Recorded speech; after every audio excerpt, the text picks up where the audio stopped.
In the last lecture, we had learned some part of the chapter interior of the earth, and in this part of the chapter we had learned about the core, okay, and we had learned about the outer core.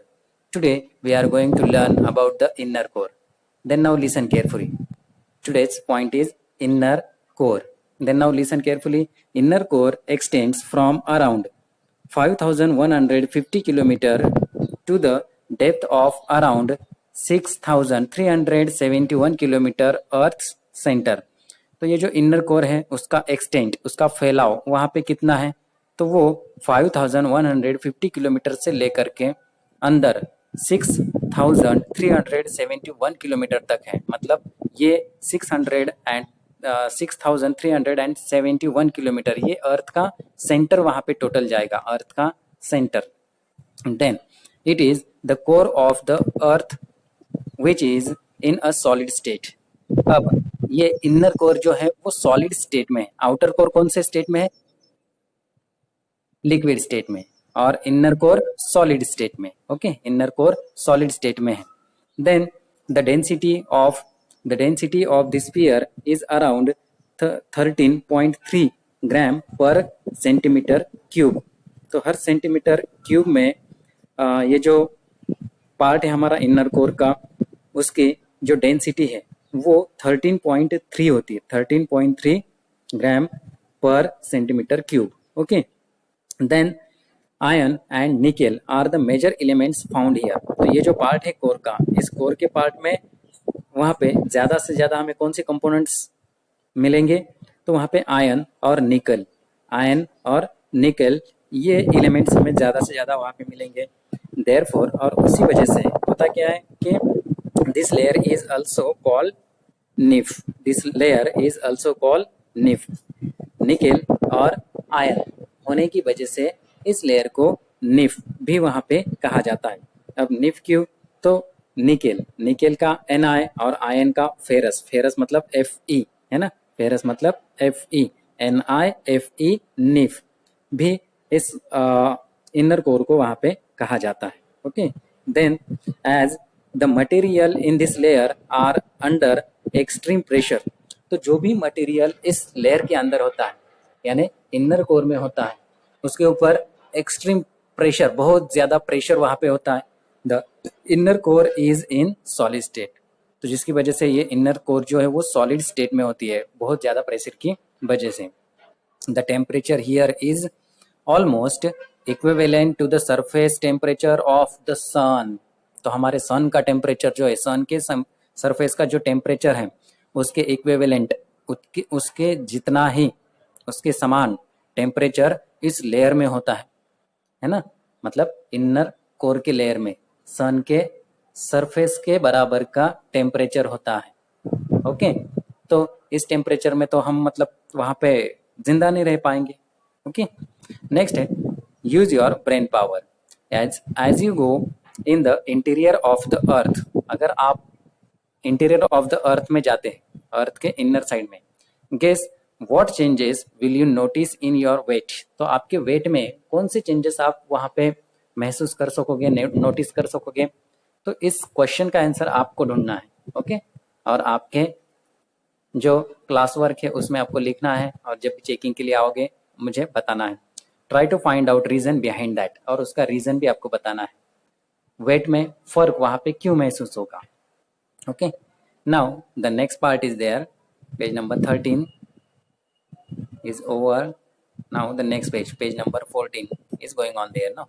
Now always remember such a part is there, and in this part we can see two diagrams, two figures are there. Okay, A and B. Observe the velocity curves of the given waves. तो यहाँ पे दिए हुए seismic waves के curves velocity वहां पे बताई गई है, उसे ऑब्जर्व करना है और फिर हमें मतलब समझना है कि ये किस तरह से होता है. कुछ इंफॉर्मेशन साइड में दी गई है. देखो इंफॉर्मेशन किस तरह से, listen carefully. The left curve in figure A show the velocity of secondary और एस वेव्स. जो लेफ्ट साइड में ए वाला फिगर है, ए वाली जो फिगर है वो सेकेंडरी वेव्स की वेलोसिटी वहां पे बताती है. What is mean by velocity? Velocity means speed. Secondary waves का स्पीड ये बताती है ए वाली फिगर। ओके, जो कहाँ पे है, लेफ्ट साइड में, मतलब यहाँ पे ये लेफ्ट साइड वाली जो फिगर में लेफ्ट साइड वाला कर्व्स हमें दिख रहा है, मतलब एक लाइन है वो यहाँ वहाँ पे मुड़ी हुई अप डाउन इस तरह की या कर्व की, तो ये सेकेंडरी वेव्स को बता रही है। ओके, नेक्स्ट है while the curve on the right shows primary और p waves। तो राइट साइड में जो कर्व हमें दिख रहा है वो क्या दिखा रहा है, तो वो प्राइमरी वेव्स को दिखा रहा है। ओके, जो आपको पिंक लाइन वहां पे दिखाई देगी, है ना, उसके साथ साथ कुछ डॉटेड लाइन भी है ना, वो तो वो क्या है, primary waves. There are many changes occurring in the curve of the secondary waves. तो सेकेंडरी वेव्स में बहुत से सारे चेंजेस हमें वहां पे दिखाई दे रहे हैं। The curve drawn with the help of dots show the average velocity of the waves. तो वेव्स की एवरेज वेलोसिटी डॉट से वहां पे बताई गई है इस कर्व में, है ना, जो लेफ्ट साइड में हम देख रहे हैं, दोनों साइड में एक डॉटेड लाइन हमें दिख रही है, तो डॉट से क्या दिख रहा है, वो जो वेलोसिटी है वेव्स की वो वहां पे दिखाई दे रही है। ओके, नेक्स्ट पार्ट है वहां पे the curves drawn the help dot velocity waves. The curve of the secondary waves seems to have ended around the depth of 2900 kilometre. अब यहाँ पे सेकेंडरी वेव्स की जो कर्व है, सेकेंडरी वेव्स यानी लेफ्ट साइड की जो वेव्स है उसकी जो वेलोसिटी है या वो हमें कहाँ पे खत्म होती दिखाई दे रही है, तो 2900 किलोमीटर। तो किलोमीटर भी हम यहाँ पे देख सकते हैं, कहाँ से, तो साइड में देखो यहाँ पे डेप्थ इन किलोमीटर ये एरो दिया है, लेफ्ट साइड में आप एरो देख सकते हो जो नीचे की तरफ गया है, डेप्थ इन किलोमीटर में दिया है। सबसे सरफेस वाला जो पार्ट है वहाँ पे 0 है, और उसके बाद 1000 किलोमीटर की डेप्थ है, उसके बाद 2000, उसके बाद 3000 इस तरह का दिया है। Okay, velocity kilometre in second. तो ये कर्व जो है वो वेलोसिटी को बता रहा है वेव्स को, सेकेंडरी वेव्स और प्राइमरी वेव्स के। तो ये जो डॉटेड लाइन है उससे हमें वेलोसिटी वहाँ पे दिख रही है। जो सेकेंडरी वेव्स की जो वेलोसिटी है या सेकेंडरी वेव्स जो है वो कौन सी डेप्थ पे हमें खत्म होती दिखाई दे रही है, तो 2900 किलोमीटर की डेप्थ पे ये एंड हो रही है। Changes are visible even in the curve of the primary waves. तो प्राइमरी वेव्स में हमें चेंजेस वहां पे विजिबल हो रहे हैं, है ना, तो ये जो चेंजेस है वो हमें वहां पे दिख रहे हैं, है ना, वेव्स के चेंजेस दिख रहे हैं। Then the velocity of the primary waves increase according to the depth till 2900 kilometre.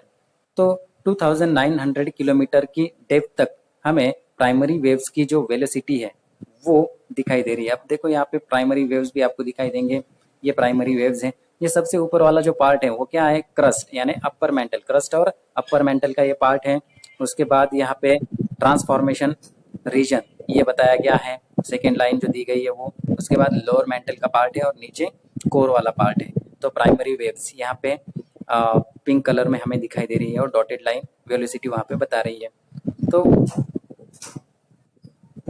The velocity of the secondary waves is around 6 to 8 kilometre per second. 6 to 8 kilometre की पर सेकेंड में ये velocity secondary waves की हमें दिखाई दे रही है। Around the boundaries of the outer core and the curve has stopped here. तो जनरली ये जो कोर है, outer core and outer core की जो बाउंड्रीज है वो 8 किलोमीटर पर सेकेंड वहां पे जा रही है और यहाँ पे खत्म हो रही है। This waves do not enter the core. और ये जो वेव्स हैं वो कोर के अंदर एंटर नहीं कर रही है। ओके, सेकेंडरी वेव्स तो ये कोर के अंदर एंटर नहीं कर रही है, प्राइमरी वेव्स भी नहीं कर रही है। Okay, then these waves do not enter the core at 2900 kilometre. the velocity is around 12 kilometre per second, और वहां पे वेलोसिटी कितनी बताई गई है, 12 kilometre per second. But when it enter the core the velocity reduce। जब ये waves मतलब कोर के अंदर एंटर करती है तो वेलोसिटी वहां पे रिड्यूस हो जाती है, मतलब कम हो जाती है। 8 किलोमीटर कितनी कम हो जाती है, 8 kilometre per second, 12 kilometre per second से कम होकर 8 किलोमीटर पर सेकेंड पे आ गई है। See this as shown in the dot curve, तो यही डॉट कर्व में बताया जा रहा है। देखो वहाँ पे, on the basis of these curves the scientist have inferred the density at various depth. तो इस कर्व की स्टडी करके साइंटिस्ट जो है ना, वो जो मतलब अलग अलग तरह की जो डेप्थ है इंटीरियर ऑफ द अर्थ में, अर्थ के इनर साइड में अलग अलग जो डेप्थ है वहाँ की डेंसिटीज को मतलब कंक्लूड वहाँ पे करती है, समझती है, इनफाइड वहाँ पे करती है। Then the density curve of the earth interior is shown in figure B.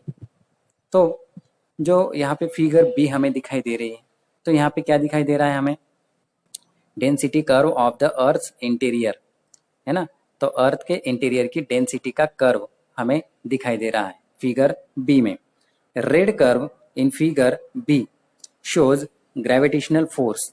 ये जो रेड कर्व आपको यहाँ पे दिख रहा है ना, तो ये ग्रेविटेशन को वहाँ पे बता रहा है। ओके, देन ग्रेविटेशनल फोर्स बता रहा है। Then gravitational force increase at certain depth from the surface. Surface से लेकर किसी सर्टन डेप्थ तक जब हम जाते हैं तो वहाँ पे ग्रेविटेशनल फोर्स बढ़ता हुआ हमें दिखाई दे रहा है। ओके, सरफेस से नीचे अगर जाते हैं तो ग्रेविटेशनल फोर्स बढ़ता है। And then deduce according to the depth, और उसके बाद डेप्थ के अकॉर्डिंगली वो डिड्यूस वहाँ पे हो रहा है सरफेस की तरफ। At the centre it is zero as is visible from the curve. Curve से अगर हम देखें तो सेंटर में ये जीरो हो रहा है, सेंटर में जीरो हो रहा है। Next, observe this figure minutely, find various discontinuities in the density curve and show them on the figure। अब क्या करना है कि अच्छी तरह से हमें फिगर को वहाँ पे ऑब्जर्व करना है और वहाँ पे अलग अलग तरह की डिसकंटिन्यूटीज हमें डेंसिटी की वहाँ पे दिखाई दे रही है। डेंसिटी में जो डिसकंटिन्यूटीज है वो कर्व्स में हमें दिखाई दे रहा है, वो देखना है। ओके, तो इसे देखकर ये डेंसिटी वाला कर्व है जो ब्लू कलर में है वो, और दूसरा रेड कलर वाला ग्रेविटेशनल फोर्स बताने वाला है। Okay, depth in the metre, metre में ये डेप्थ वहाँ पे दी गई है 0, 1000, 2000, 3000, 4000, 5000 एंड 6000। ये डेप्थ वहाँ पे दी गई है 0 से लेकर 6000 तक की डेप्थ। ओके, मतलब ये सरफेस पार्ट है ना। सरफेस पार्ट से यहाँ से स्टार्ट होती है हमारी डेप्थ इन मीटर, आप सॉरी डेंसिटी, डेंसिटी जो है वो यहाँ से स्टार्ट होती है, और दूसरी ग्रेविटेशनल जो फोर्स है वो यहाँ से स्टार्ट हो रहा है सरफेस से। ओके, सरफेस पार्ट से। तो इसकी स्टडी करके क्वेश्चन आंसर्स आपको कंप्लीट करने हैं। Think about it. एक नेक्स्ट पार्ट है, imagine the earth interior and right 10 और 12 सेंटेंसेस ऑन इट। तो अर्थ के जो इंटीरियर पार्ट है उसे आपको इमेजिन करना है, 10-12 सेंटेंसेस आपको उसके ऊपर बनाने हैं। What is world earth day? World earth day क्या है? Why is it celebrated? तो ये सेलिब्रेट क्यों किया जाता है? वर्ल्ड अर्थ डे क्या है और ये सेलिब्रेट क्यों मतलब किया जाता है, वो आपको ढूंढकर लिखना है आपकी नोटबुक में। ओके।